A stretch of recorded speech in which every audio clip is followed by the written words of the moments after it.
With the season coming to a close here shortly, I thought there's no better time to take a look at a few select players that have had their worst season comparatively. Obviously, their lackluster statistics have presented themselves for a variety of differing reasons. New teams, bad situations, lack of confidence, or just natural decline. These players definitely haven't had the season that they would have hoped for. And with that, we'll be going over 8 players that have had the worst season imaginable.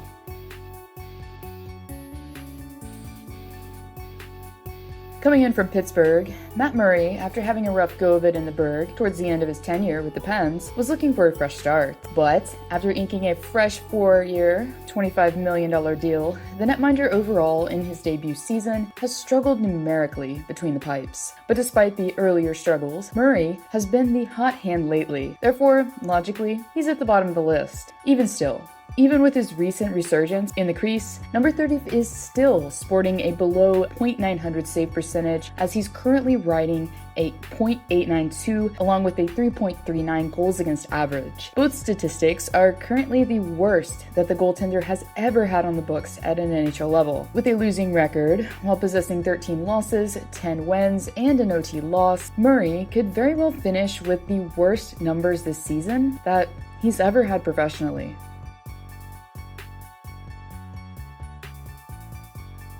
Similarly to Murray, KRUG found himself for the very first time this season sporting a different NHL team's logo, as KRUG was a consistent power play specialist for the B that kept them firing on all cylinders on the man advantage. With that being said, even though he hasn't been terrible for the Blues, he still struggled to tickle the twine. As a defenseman, after 44 games played, only has a single goal to show for it, along with 22 assists. But it's not necessarily that he's not trying, as KRUG currently has 98 shots recorded, paired with a shooting percentage of 1. Therefore, for the first time in his career in a full season's play, he could very well finish out with less than 4 goals, which is something that he hasn't done since the 2015-16 season.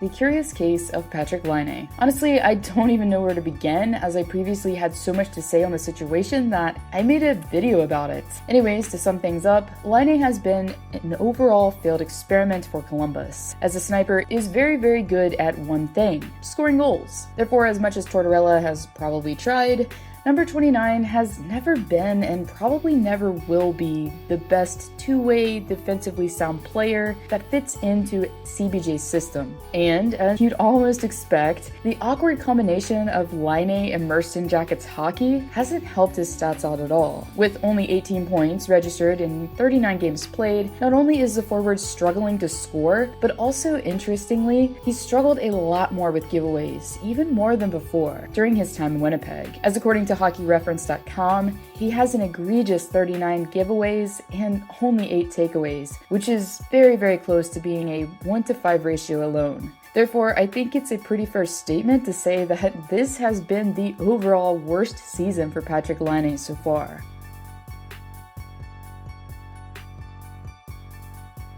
I mean, for Jack Eichel, this season has probably been the worst one imaginable. Not only has the captain been forced to watch his team struggle from the sidelines, but also to watch the poor management above him mismanage the organization in typical Pagula fashion. Therefore, it doesn't take a genius to figure out that some of the outside circumstances and the overall dark cloud that's seemingly hung over Buffalo for the past decade has influenced his production on ice, or at least it did, during the 21 games that he was able to suit up for this season, before succumbing to injury. With 2 goals and only 18 points to show for it, paired with a shooting percentage of 3.3%, it's pretty obvious that, just as was the case with Taylor Hall, that Eichel has been suffering from what's become known as the Buffalo Syndrome in 2021.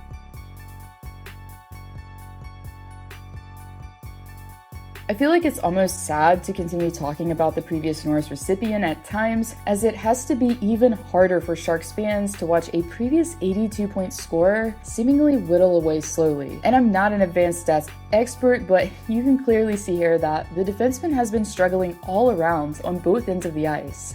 Currently sitting at 18 points in 42 games played, Karlsson is definitely on pace to have his worst season yet, at least when it comes to offensive production, as he was able to notch more than twice as many points in 56 games played with 40 last season. And as we all know, Ironically, this season is a 56-game campaign by design. Therefore, the $11.5 million man has sadly declined that much more.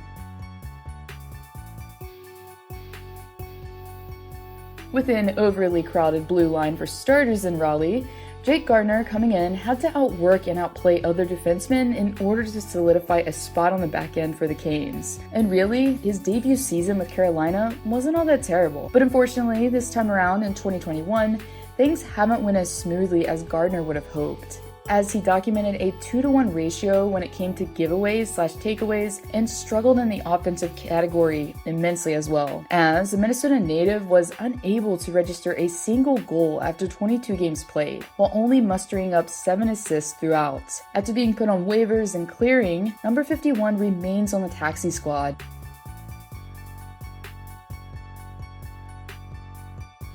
Definitely one of those names that's floated around in the overrated category amongst NHL fans alike for a hot minute. Matt Duchene, since joining the Preds in the Music City, hasn't panned out in the slightest how Nashville would have hoped. As a forward who has missed some time due to injury on the season, has only been able to record 9 points in 26 games played, which is a far cry from the pair of 70-point seasons that he had previously. But hey, don't just take it from me that number 95 has been struggling. Take it from his head coach John Hines, who was quoted by The Athletic while pleading his case for Duchene to step up, while saying, "The team is playing differently than when Matt was playing before he got hurt," Hines says. "There's a different level of commitment to the way that we want to play, particularly with our forward group. I think when you look at a lot of our numbers, offense is up, defense is up, power plays up, penalty kills up, record is up. There's a reason for that, and the reason is the commitment level that we play with. He's got to skate on the forecheck, win puck battles, be a plus player, meaning that when you're called upon to defend, there's commitment and detail to your game. That's what every player that has come in and out of the lineup over the past, while here, has done.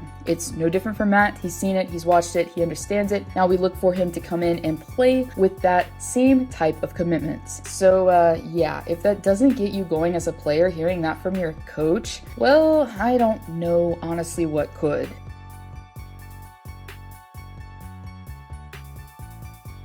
After putting on a stellar performance for Philly while in the bubble last postseason, Hart coming into 2021 hasn't been the same in the crease, as his stats reflect almost an inverse combination of numbers comparatively. Following a decently impressive 2.42 goals against average at only 21 years of age last season and a .914 save percentage, Hart has went from boasting starter numbers to being third from the bottom amongst all NHL netminders who have played a minimum of 10 games in 2021, with a .877 save percentage. Similarly, the Tendy ranks second amongst his peers with the same requirement of 10 games in goals against average as well, with a 3.67. Currently on the outside looking in, as veteran Brian Elliott has been filling in between the pipes, it'll be very interesting to see if Hart can somehow regain his form and composure in the offseason and get back to where he was mentally in the season before.